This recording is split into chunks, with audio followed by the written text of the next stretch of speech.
Ortiz, and I own the 1973 Pantera behind me.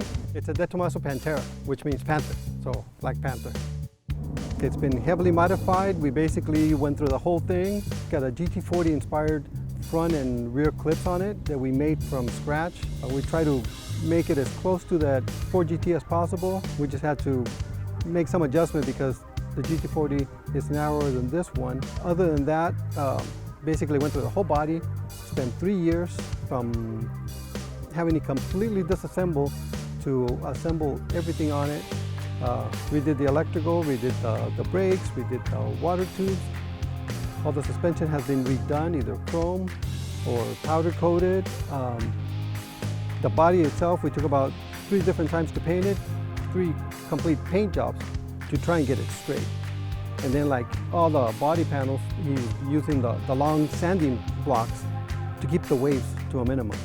If you use small sanding blocks, you know, every time you're sanding, you're putting waves or wakes or whatever on it. So with the long sanding blocks, it makes it a smooth transition, a smooth finish basically. Try and get the body as straight as possible, get all the gaps on the doors, the hood, the trunk, get all those perfect. That way it would be basically like a new car, and that's essentially what we came out with. Even the new cars, they're not shiny like this.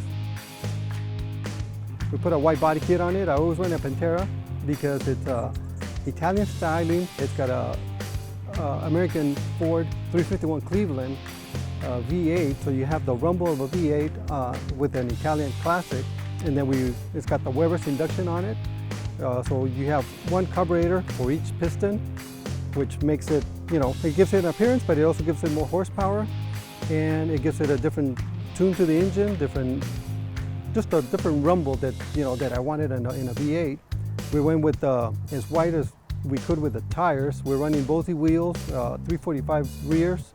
I think the front are like 275s, and it's on air ride, so I can basically take it on the ground. If we need to go over a bump, we can raise the car.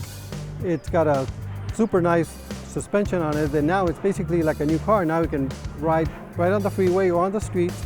Basically make it like a resto mod. We went through the whole car, modified, restored everything, and so basically now we have a brand new car. It's got the 180 exhaust in the rear for the mufflers, which adds more rumble to the engine, and it's just a different appearance. But that's basically what I wanted. 70s race car, Italian inspired vehicle. I'm Tony Ortiz from Yuma, Arizona, and this is my build.